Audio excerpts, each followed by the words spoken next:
Les amis de ma femme ont organisé une soirée, taillez un costard à votre mari. J'étais l'invité d'honneur. Ça a duré 1 heure. C'est ma femme qui a ri le plus fort. Quand elles ont eu fini, je me suis levé, j'ai sorti mon téléphone et j'ai dit « Merci pour la matière ». Mon avocat va adorer cet enregistrement. Puis j'ai regardé ma femme, et tes amis peuvent t'aider à trouver un nouveau logement, puisqu'elles sont si douées pour donner des conseils. Le silence s'est fait dans la pièce. Il y a une forme de clarté particulière qui naît du fait d'être publiquement humilié par la personne qui a promis de vous aimer. C'est ce qui m'est arrivé il y a 4 semaines, lors de ce qui était censé être un vendredi soir décontracté à la maison. Ma femme, Amandine, avait été excitée toute la semaine à l'idée de recevoir ses amis. Soirée fille, comme elle l'appelait. Je prévoyais de me faire discret, peut-être de passer voir mon frère, Vincent, ou d'aller à la salle de sport. Mais vers 18h ce soir-là, Amandine m'a surpris alors que je me dirigeais vers la porte. En fait, ça te dérangerait de rester, a-t-elle demandé, souriant de cette manière qui signifiait qu'elle avait déjà décidé que je le ferais. Les filles veulent faire quelque chose d'amusant, et tu en fais partie. J'ai hésité. Le groupe d'amis d'Amandine m'avait toujours mis mal à l'aise. Isabelle, la meneuse, en était à son 2e divorce et semblait considérer tous les hommes comme l'ennemi. Hélène était une collectionneuse de relations qui les traitait comme des produits jetables. Manon était la plus jeune, fiancée, mais se plaignait constamment de son fiancé. Ensemble, elles formaient cette chambre d'écho toxique qui faisait ressortir le pire chez ma femme. Mais j'étais marié depuis 6 ans. 6 ans à être le mari compréhensif, le bon joueur, le type qui acceptait pour maintenir la paix. Alors, j'ai accepté. Elles sont arrivées à 19h avec du vin et des apéritifs, tout en bise dans le vide et en compliment sur notre appartement près du parc Monceau. Nous l'avions acheté il y a 3 ans, bien que mon héritage ait couvert la majeure partie de l'apport initial. Amandine adorait dire aux gens que nous l'avions décoré, même si je m'étais principalement contenté d'approuver tout ce qu'elle voulait. À 19h30, Isabelle s'est raclé la gorge de façon théâtrale. Alors, nous avons prévu un événement spécial ce soir. Camille, tu es l'invité d'honneur. J'ai senti mon estomac se nouer. Invité d'honneur pourquoi? Une séance de vannes, s'est exclamée Hélène avec un cri aigu, comme celle du Jamel Comedy Club. Amandine nous a dit, tu es bon joueur, alors on a pensé que ce serait hilarant. J'ai regardé Amandine, qui était rayonnante comme si c'était la meilleure idée qu'elle ait jamais eue. Tu vas adorer, a-t-elle dit. C'est pour rire. Tout mon instinct me disait que c'était une mauvaise idée. Mais elles étaient 4 à me regarder avec attente, et j'avais passé des années à être le gars qui savait encaisser une blague. Alors, j'ai souri et je me suis réinstallé sur le canapé. Super, a dit Isabelle. Commençons. Cela a commencé de manière assez innocente, des piques légères sur la façon dont j'organisais la cave, ma commande de café prévisible, ma collection de bandes dessinées vintage. La pièce riait, et je riais avec elle, jouant mon rôle. Mais après environ 15 minutes, quelque chose a changé. L'idée que Camille se fait d'une vie dangereuse, c'est d'utiliser du lait entier au lieu du lait d'avoine, a dit Isabelle, et la pièce a éclaté de rire. Amandine riait si fort qu'elle en avait les larmes aux yeux. Hélène s'est penchée en avant. Sérieusement, Amandine, comment tu fais pour supporter quelqu'un d'aussi ennuyeux? Mon ex était aventureux, mais à côté de Camille, il passerait pour Jean Dujardin. D'autres rirent. J'ai gardé mon sourire figé, mais cela devenait de plus en plus difficile. Manon s'est jointe à elle, encouragée par les autres. Ça fait quoi de savoir que tu es le plan de secours qui est devenu permanent, alors qu'Amandine aurait pu avoir n'importe qui? Les blagues ont continué à fuser, des commentaires sur mes ambitions de carrière, ou leur absence, des insinuations sur ma masculinité, des références à peine voilées à notre vie intime qui me donnaient envie de disparaître sous terre. Et pendant tout ce temps, Amandine riait. Elle riait le plus fort aux blagues les plus cruelles. 45 minutes plus tard, Isabelle a livré ce qu'elle considérait clairement comme son chef-d'œuvre. Amandine nous dit, tu es convenable au lit. Et honnêtement, c'est le commentaire le plus enthousiaste qu'elle ait jamais fait sur toi. La pièce a explosé de rire. Amandine était pliée en deux, se tenant le ventre. Elle a croisé mon regard par-dessus la table basse, a vu mon visage et a continué de rire. Quelque chose en moi est devenu très silencieux et très calme. Elles ont continué pendant encore 15 minutes. J'ai compté. Quand elles ont finalement semblé se calmer après une heure entière, je me suis levé lentement. Les rires se sont tus tandis que tout le monde me regardait marcher vers la table basse où j'avais laissé mon téléphone. Je l'ai pris et l'ai tenu pour que tout le monde puisse le voir. Merci pour la matière, ai-je dit, la voix stable. Mon avocat va adorer cet enregistrement. Le silence s'est fait dans la pièce. Des regards confus, des rires nerveux. J'ai regardé Amandine droit dans les yeux. Et tes amis peuvent t'aider à trouver un nouveau logement, puisqu'elles sont si douées pour donner des conseils. Silence complet. Hélène a été la première à retrouver sa voix. Attends, tu enregistrais vraiment? Chaque mot, ai-je dit. Horodaté, en plus. Isabelle s'est levée, soudain sur la défensive. Tu ne peux pas enregistrer les gens sans leur permission. C'est illégal. En France, l'enregistrement est légal si vous participez à la conversation, ai-je répondu calmement. Je suis cette partie. Vous avez toutes consenti en parlant. C'est tout à fait légal. Le visage d'Amandine était devenu blême. Camille, qu'est-ce que tu fais? Tu me mets dans l'embarras. Cela m'a presque fait rire. Je te mets dans l'embarras? C'est intéressant. Les amis ont commencé à parler tout en même temps. C'était juste des blagues. Tu es trop susceptible. C'est tellement typique. J'ai levé la main. Je me fiche de ce que vous pensez. Mais Amandine, tu dois entendre ceci clairement. Tu as jusqu'à demain soir pour décider si tu veux t'excuser ou faire tes valises. Je suis monté dans notre chambre et j'ai verrouillé la porte derrière moi. J'entendais des disputes étouffées en bas, les amis rassurant Amandine, lui disant que je surréagissais, que je reviendrais à la raison, qu'elle n'avait rien fait de mal. Leurs voix se sont finalement estompées lorsqu'elles sont parties. Vers 23 heures, Amandine a essayé d'ouvrir la porte de la chambre. Camille, s'il te plaît. Nous devons en parler demain, ai-je dit. Après que tu auras eu le temps de réfléchir à ce qui s'est passé ce soir. Je l'ai entendu s'éloigner. Je me suis assis au bord du lit et j'ai réalisé que mes mains ne tremblaient pas.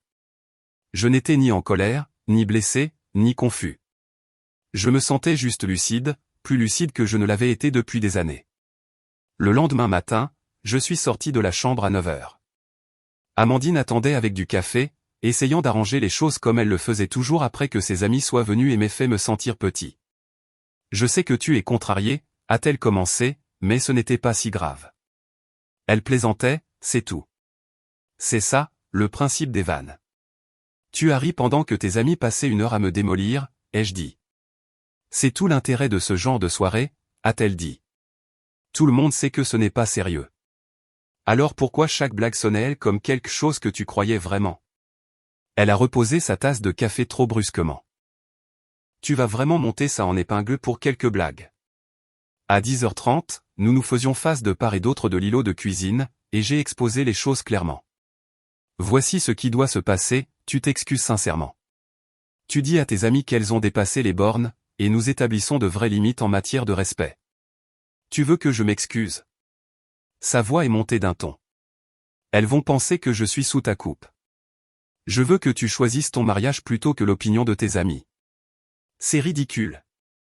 Amandine a frappé du poing sur le comptoir. Tu agis comme si je t'avais trompé ou quelque chose du genre. Ce sont mes amis. Et je suis ton mari. Ou je l'étais. Ses yeux se sont écarquillés. Qu'est-ce que ça veut dire? Ça veut dire que tu as jusqu'à 18h ce soir pour décider ce qui compte le plus pour toi. J'ai quitté l'appartement et j'ai conduit jusqu'au parc Monceau, j'ai trouvé un banc près du lac et je me suis simplement assis. Combien de fois cela s'était-il produit auparavant? Pas une séance de vannes, mais la dynamique. Les petites blagues à mes dépens. Les fois où elle avait pris le parti de ses amis contre moi. Les années que j'avais passées à me faire plus petit pour qu'elle puisse se sentir plus grande. J'ai sorti mon téléphone et j'ai appelé Vincent. « Salut, petit frère », a-t-il répondu. « Qu'est-ce qui se passe ? » J'ai besoin d'un avocat. Il y a eu une pause. Que s'est-il passé? Je lui ai tout raconté. Quand j'ai eu fini, il est resté silencieux un moment. Mon Dieu, Camille. Elle les a laissés faire ça pendant 1 heure? En riant, ai-je confirmé. J'ai tout enregistré. Cet enregistrement pourrait être utile, a-t-il dit prudemment. Comment te sens-tu? Lucide. Pour la première fois depuis des années, vraiment lucide. De quoi as-tu besoin de moi? Des recommandations d'avocat. Juste au cas où. Je peux m'en occuper personnellement, a dit Vincent. Camille, je suis désolé. Tu mérites mieux que ça. À 18h, je suis rentré à l'appartement. Amandine était assise sur le canapé, son téléphone à la main. Je pouvais dire à son expression qu'elle avait passé la journée à envoyer des textos à ses amis au lieu de réfléchir. Elle s'est levée. J'ai réfléchi, et je pense que tu devrais t'excuser auprès de mes amis. J'ai cligné des yeux. Pardon? Tu as gâché notre soirée. Tu as fait une scène monstre. Elle se sent agressée. Elle se sent agressée? Oui. Sa voix montait. Et honnêtement, si tu ne sais pas accepter une blague, peut-être qu'on devrait reconsidérer les choses. Quelque chose s'est mis en place dans mon esprit. Je suis d'accord. Commence à faire tes valises. Son visage a changé lorsqu'elle a réalisé que je ne céderais pas, tu ne peux pas être sérieux. Où suis-je censé aller? Tes amis sont si solidaires. Je suis sûr que l'une d'elles t'aidera. Elle s'est mise à pleurer mais ne s'est toujours pas excusée. Je l'ai même aidée à faire ses valises, restant calme pendant qu'elle oscillait entre les larmes et la colère. Tu fais vraiment ça? A-t-elle demandé en traînant sa valise vers la porte. Pour un jeu stupide? Je fais ça parce que tu as choisi de m'humilier et que tu l'as ensuite défendu. Elle est partie vers 20h30, en direction du loft d'Isabelle dans le Marais. J'ai regardé sa voiture s'éloigner, puis j'ai fermé la porte et je suis resté debout dans le silence soudain de mon appartement.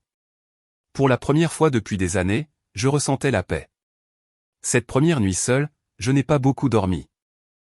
J'étais allongé dans mon lit, revivant la soirée, mais pas de la manière dont Amandine l'imaginait probablement. Je ne me remettais pas en question. Je me souvenais. Je me suis souvenu de notre 3e rendez-vous, quand Amandine avait fait une blague sur ma chemise devant le serveur. Une petite chose. J'en avais ri.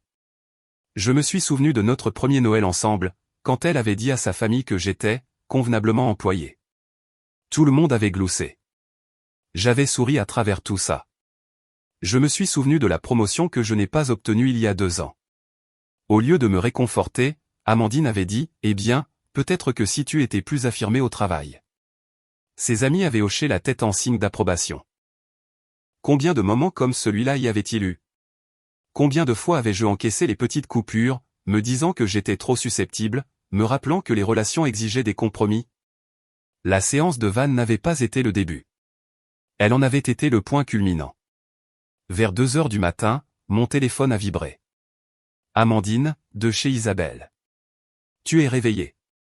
J'ai fixé le message pendant 1 minute entière avant de répondre. Oui. Je n'arrive pas à dormir. Ça ne me semble pas normal. Qu'est-ce qui ne te semble pas normal? Qu'on soit séparés comme ça pour quelque chose de si stupide. Je me suis assis dans le lit.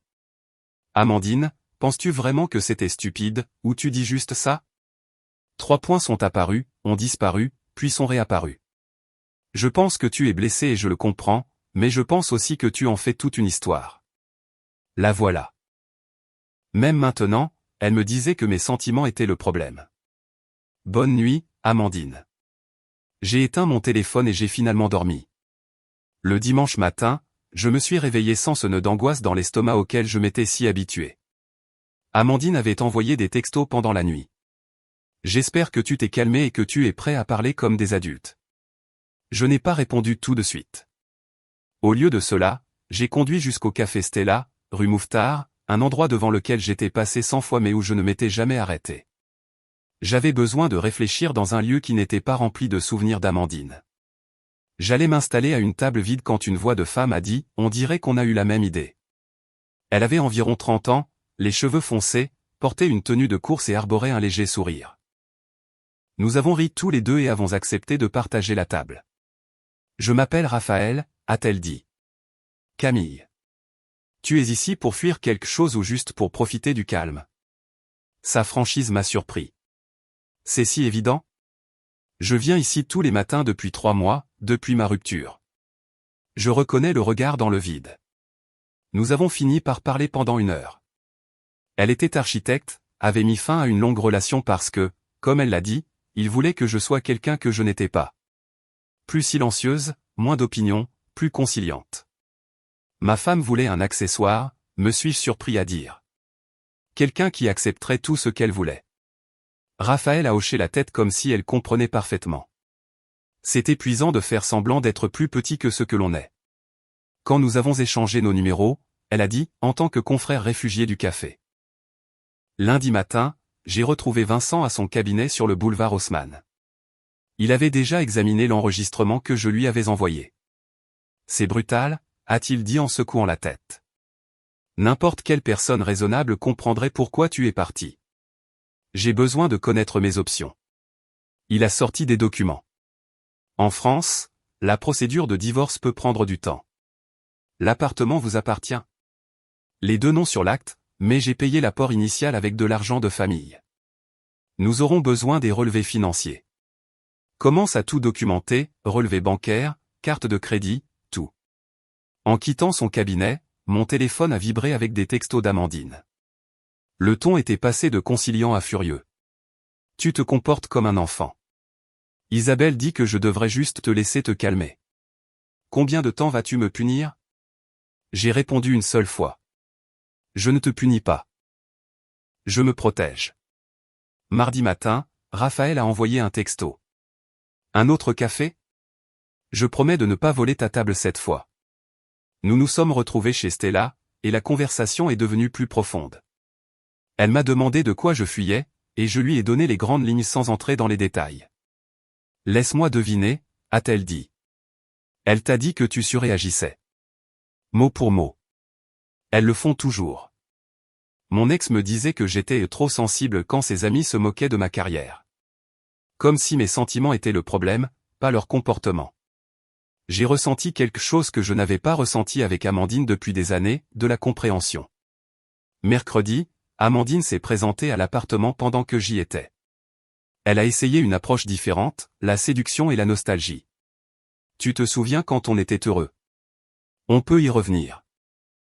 Était-on heureux, ai-je demandé, ou étais-je simplement docile? Son visage s'est durci.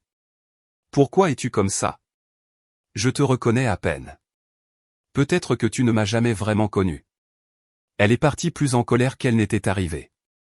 Jeudi soir, Raphaël et moi avons dîné au train bleu à la gare de Lyon. Territoire de vrai premier rendez-vous. Je vais être direct, a-t-elle dit pendant les entrées. Tu me plais, mais j'ai besoin de savoir que ce n'est pas une relation pansement. J'apprécie ça, ai-je dit.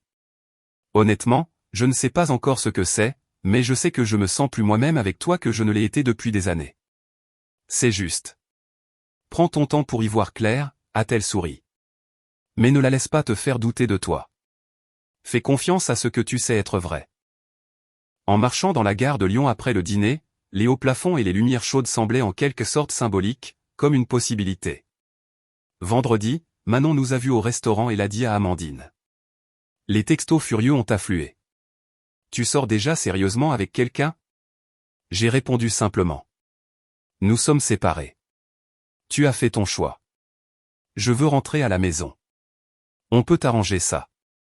Tu as eu une semaine pour t'excuser. Tu ne l'as pas fait. Je ne vais pas m'excuser parce que mes amis sont drôles. Alors nous n'avons rien à nous dire. La semaine suivante, j'avais besoin de me défouler. Je suis allé à la salle de sport près du parc Monceau, celle où j'avais cessé d'aller régulièrement parce qu'Amandine avait toujours des projets les soirs où je m'entraînais habituellement. J'étais sur le rameur quand quelqu'un a crié mon nom. Thomas Bernard, un gars que j'avais connu à mon ancien travail avant qu'Amandine ne me convainque de prendre ce poste plus sûr dans une autre entreprise. Camille, mec, ça fait une éternité. Comment va la vie de marié? J'ai dû faire une grimace car son sourire s'est effacé.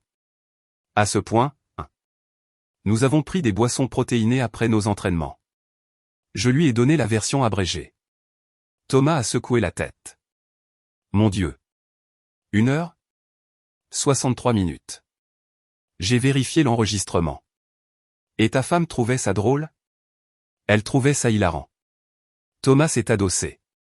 Tu te souviens quand j'ai divorcé il y a 5 ans? J'ai hoché la tête. Tout le monde pensait que c'était parce que Michel m'avait trompé. Ce n'était pas le cas. C'était parce qu'elle me faisait me sentir petit chaque jour. Des petits commentaires, des petites piques, toujours devant les gens, toujours présentés comme des blagues. Il a croisé mon regard. Il m'a fallu 3 ans de thérapie pour réaliser que c'était de l'abus. Le mot m'a frappé comme de l'eau froide. Je ne sais pas si j'appellerais ça de l'abus. Comment appellerais-tu ça, alors? Quelqu'un qui est censé t'aimer qui orchestre ton humiliation publique? Je n'avais pas de réponse à ça. Écoute, a dit Thomas, je ne te dis pas quoi faire, mais j'ai perdu 3 ans à essayer de réparer quelque chose qui était cassé depuis le début. Ne fais pas la même erreur que moi. Le lundi de la 2e semaine, la procédure de divorce était officiellement lancée. Vincent s'est occupé de tout avec professionnalisme tout en étant mon frère, ce dont j'avais plus besoin que je ne l'avais réalisé. Ce soir-là, Vincent m'a invité à dîner chez lui. Sa femme, Chloé, avait préparé des lasagnes, et leurs 2 enfants étaient déjà au lit. « Comment vas-tu vraiment » a demandé Chloé en versant du vin. « Mieux que je ne l'espérais. Moins bien que je ne le voudrais. » Vincent s'est assis en face de moi. J'ai pensé à quelque chose. Tu te souviens quand maman et papa se disputaient quand on était enfant? Pas vraiment. Il semblait toujours solide. Exactement, a dit Vincent. Ils n'étaient pas d'accord tout le temps, mais papa n'a jamais rabaissé maman une seule fois, et maman n'a jamais fait de papa la risée de ses amis. Chloé a hoché la tête. C'est ça, un partenariat. On peut être en désaccord, mais on ne diminue pas l'autre. Amandine te diminuait, a continué Vincent.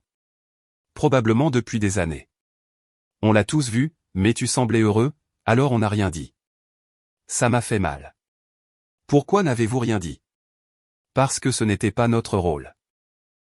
Et honnêtement, on espérait que tu le verrais par toi-même. Vincent a rempli mon verre. Je suis désolé que nous n'ayons pas parlé plus tôt. Aurais-je écouté? Probablement pas, a dit Chloé doucement. Personne ne veut entendre que son mariage est brisé. On doit généralement le découvrir par nous-mêmes. Je suis resté jusqu'à près de minuit, et quand je suis parti, je me suis senti moins seul que je ne l'avais été depuis des années. Le groupe d'amis d'Amandine se fissurait. Manon commençait à se sentir coupable. Hélène encourageait Amandine à le lui faire payer. Isabelle restait convaincue que je traversais une sorte de crise et que je reviendrais en rampant. Amandine a même fait une capture d'écran de leur discussion de groupe et me l'a envoyée. Je ne suis pas sûr de ce qu'elle pensait accomplir. Mardi, Raphaël et moi sommes allés dans une galerie d'art dans le Marais. Elle m'en a dit plus sur son ex, comment il voulait qu'elle soit moins elle-même. C'est épuisant, a-t-elle dit, de faire semblant d'être plus petit que ce que l'on est. J'avais oublié ce que ça faisait de ne pas l'être, ai-je admis. Cette nuit-là, Raphaël et moi sommes restés à la galerie jusqu'à la fermeture. Debout devant une œuvre abstraite, elle s'est tournée vers moi. Je peux te dire quelque chose que j'ai appris en thérapie? Bien sûr. Mon ex disait que j'étais trop d'opinion, trop ambitieuse, trop intense. Pendant 2 ans, j'ai essayé d'être moins. J'ai refusé des promotions parce qu'elles le menaçaient. J'ai arrêté de partager mes opinions lors des dîners parce qu'il me punissait avec le silence par la suite. Je me suis faite de plus en plus petite jusqu'à ce que je me reconnaisse à peine. Elle a regardé le tableau. Un jour, ma thérapeute m'a posé une question. Elle a dit, si quelqu'un vous disait que votre rire est trop fort, arrêteriez-vous de rire? Et j'ai réalisé que c'était exactement ce que j'avais fait. J'avais arrêté de rire parce qu'il n'aimait pas le son de ma voix. Quand es-tu parti? Environ un mois après cette séance. Il était vraiment choqué. Il n'arrêtait pas de dire qu'il ne comprenait pas ce qui avait changé. Elle a ri, mais c'était un rire triste. J'avais passé 2 ans à tout changer chez moi, et il ne l'avait sincèrement pas remarqué. Amandine a remarqué quand j'ai changé, ai-je dit. Elle a juste pensé que j'étais difficile parce qu'elle t'aimait docile. La question est, qui veux-tu être? J'y ai pensé pendant longtemps. Je veux être quelqu'un qui ne s'excuse pas de prendre de la place. Bien, a dit Raphaël, parce que je t'aime exactement aussi grand que tu es. Mercredi, ma mère a appelé. La mère d'Amandine l'avait apparemment contactée, disant que j'étais déraisonnable. Que s'est-il vraiment passé, a demandé maman. Je lui ai fait écouter un extrait de l'enregistrement. Quand ce fut terminé, il y eut un silence. Oh, Camille. Je suis tellement désolé. Personne ne devrait te traiter comme ça. Cette validation de la part de ma mère signifiait plus que je ne l'avais prévu. Jeudi, Amandine a tenté une visite surprise. J'avais changé les serrures la veille. Elle a frappé à la porte, criant que c'était aussi son appartement. J'ai ouvert la porte calmement. Vincent a envoyé les papiers. Tout est légal.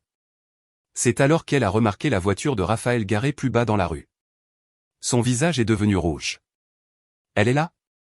Tu te moques de moi. Avec qui je passe mon temps ne te regarde plus. Vendredi, la sœur d'Amandine, Élodie, a appelé. Amandine est au plus mal. Elle dit que tu es déjà passé à autre chose. J'ai avancé. Il y a une différence. Elle pense que tu essaies de la blesser. J'essaie de me protéger. Ce sont ses amis. C'était son choix. L'enregistrement. Élodie a fait une pause. Camille, je n'avais aucune idée que c'était si grave. Elle a ri. Elle a trouvé ça hilarant. Élodie ne savait pas quoi répondre à ça. Le lendemain matin, j'ai fait quelque chose que j'avais évité. J'ai regardé notre album de mariage. Nous y étions, il y a 6 ans. Amandine était magnifique. J'avais l'air heureux. Mais en tournant les pages, j'ai commencé à remarquer des choses que j'avais manquées. Sur la photo avec ses amis, Amandine riait de quelque chose qu'Isabelle disait, j'étais légèrement à l'écart, mon sourire n'atteignant pas tout à fait mes yeux. À la réception, il y avait une photo du père d'Amandine portant un toast. Il avait fait une blague sur le fait que je boxais dans une catégorie supérieure en épousant Amandine. Tout le monde avait ri. Sur la photo, je riais aussi, mais ma main serrait si fort la coupe de champagne que mes jointures étaient blanches. Il y avait des dizaines de photos d'Amandine avec ses amis, d'Amandine en train de danser, d'Amandine étant le centre de l'attention. Il y avait peut-être 5 photos de nous deux qui semblaient authentiques. Je pensais que nous construisions une vie. Mais en regardant ces photos, j'ai réalisé que j'avais été un personnage secondaire dans l'histoire d'Amandine depuis le début. J'ai fermé l'album et l'ai mis dans une boîte dans la cave. Pas jeté, mais plus exposé non plus. Ce week-end-là, Raphaël m'a invité à faire une randonnée dans la forêt de Fontainebleau. Debout sur les rochers surplombant la forêt au coucher du soleil, elle s'est tournée vers moi. J'ai besoin de savoir quelque chose. L'as-tu oublié? J'ai oublié celle que je pensais qu'elle était.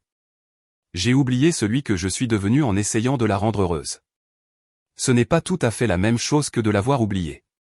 Tu as raison. Mais je sais que je ne veux plus de cette vie, et je sais que je veux voir où cela mène avec toi. C'est suffisant pour l'instant. Elle m'a embrassé, et cela m'a semblé être la première chose honnête qui se soit produite depuis des années. Lundi de la 3e semaine, Amandine a envoyé un long texto émouvant sur le fait qu'elle avait réfléchi et n'avait peut-être pas apprécié ce que nous avions. Elle a demandé à ce qu'on se voie en personne. J'ai accepté. Mardi à 14 h, au café Stella. Elle est arrivée l'air fatiguée, émue. Tu me manques. Nous me manquons. Est-ce que je te manque, ou est-ce que ce que je fournissais te manque? Ce n'est pas juste. Tu as laissé tes amis me démolir pendant 1 heure. Tu as ri. Quand j'ai demandé des excuses, tu as dit que je devais m'excuser auprès d'elle. J'ai eu tort sur ce point. J'aurais dû te défendre. Aurais dû. Tu ne t'es toujours pas vraiment excusé. Je m'excuse maintenant. Parce que tu fais face aux conséquences, pas parce que tu comprends pourquoi c'était mal. Elle s'est mise à pleurer. Qu'est-ce que tu attends de moi? Rien. Plus maintenant. Plus tard dans la soirée, Amandine a laissé un message vocal. J'ai failli le supprimer sans l'écouter, mais quelque chose m'a poussé à appuyer sur lecture. Sa voix était différente de celle de la femme en pleurs au café. C'était l'Amandine en colère, probablement ivre. Tu sais quel est ton problème, Camille? Tu as toujours été trop sensible. Mes amis avaient raison sur toi depuis le début. Isabelle m'a dit que tu étais faible, mais je t'ai défendu. J'ai dit que tu étais juste attentionné. Quelle blague. Tu n'es pas attentionné, tu es juste un lâche qui ne supporte pas la vérité. Et maintenant tu te sauves avec une femme au hasard parce que tu ne peux pas affronter la réalité. Eh bien, très bien. Vas-y. Elle découvrira bien assez tôt qui tu es vraiment. Tout le monde finit par le découvrir. Tu es ennuyeux, Camille. Tu as toujours été ennuyeux. Et quand elle s'ennuiera aussi, ne viens pas pleurer chez moi. Le message s'est terminé. Je suis resté assis un moment, puis je l'ai réécouté. Cette fois, je ne me suis pas senti blessé. Je me suis senti soulagé parce que c'était la vérité qu'elle avait cachée derrière les blagues et la manipulation. C'était ce qu'elle pensait vraiment. Quand Raphaël est venu ce soir-là, je le lui ai fait écouter. Elle a écouté, son visage se durcissant à chaque mot. C'est qui elle est vraiment, ai-je dit quand ce fut fini. C'est ce qu'elle a toujours pensé. Camille, ça ne te concerne pas. Ça la concerne, elle. Je sais, mais j'avais besoin de l'entendre. J'avais besoin d'arrêter de me demander si j'avais fait une erreur. Raphaël a pris mon téléphone et a supprimé le message vocal. Tu n'en as pas fait, et tu n'en feras jamais. Jeudi, Manon m'a contacté en privé. J'ai besoin de te dire quelque chose. La séance de vanne était l'idée d'Isabelle. Elle l'a planifiée pendant des semaines. Mon sang s'est glacé. Pourquoi me dis-tu ça? Parce que ça me ronge. Nous sommes allés trop loin. Et Amandine. Elle savait qu'Isabelle prévoyait ça. Elle pensait que ce serait drôle. Elle a dit à Isabelle quel sujet était permis. Je suis resté assis dans ma voiture, digérant cette information. Amandine ne l'avait pas seulement permis. Elle l'avait orchestré. Je suis tellement désolé, a dit Manon. J'ai fait une capture d'écran de la conversation et l'ai envoyée à Vincent. Quand je l'ai dit à Raphaël, son visage s'est assombri. C'est en fait pire que de simplement suivre le mouvement. Ça confirme que j'ai pris la bonne décision. Ce week-end-là, Amandine a découvert que Manon m'avait parlé. Le groupe d'amis a implosé. Manon s'est excusée publiquement et est partie. Hélène et Isabelle se sont retournées contre Amandine pour avoir laissé Manon les trahir.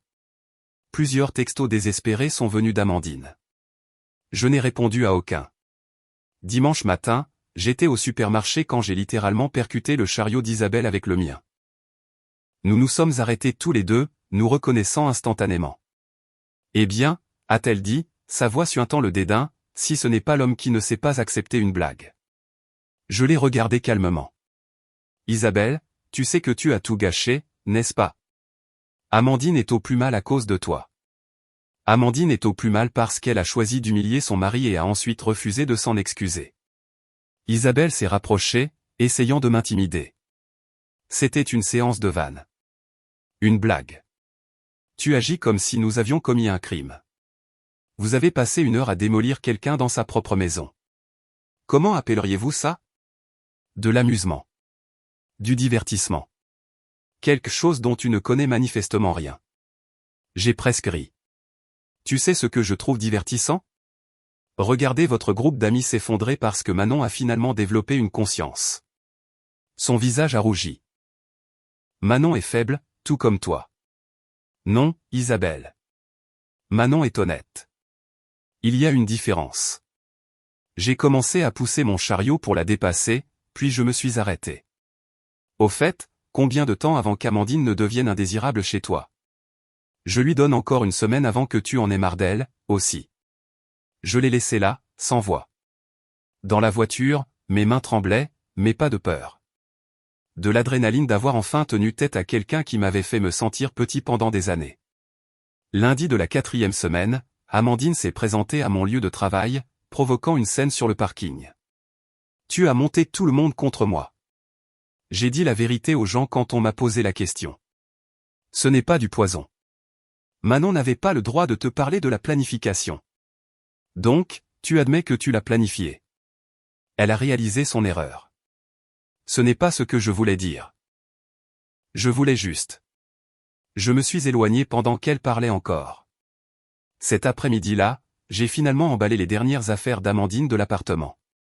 Au fond de son placard, j'ai trouvé une boîte à chaussures pleine de notes et de cartes de ses amis. J'ai failli ne pas les regarder, mais la curiosité l'a emporté. La plupart étaient anodines, des cartes d'anniversaire, des notes de remerciement. Mais près du fond se trouvait un morceau de papier plié, de l'écriture d'Isabelle. Et, tu vaux trop pour lui. Quand vas-tu te réveiller et réaliser que tu t'es contenté de peu? Tu aurais pu avoir n'importe qui. Au lieu de ça, tu as eu monsieur sûr et ennuyeux. La vie est trop courte, chérie. Pense à ce que tu veux vraiment. B, c'était daté d'il y a 2 ans. Il y en avait d'autres. L'écriture d'Hélène, est-ce qu'il te surprend jamais, ou c'est toujours la même routine prévisible? Celle de Manon, plus récente, je sais que tu l'aimes, mais est-ce que tu le respectes?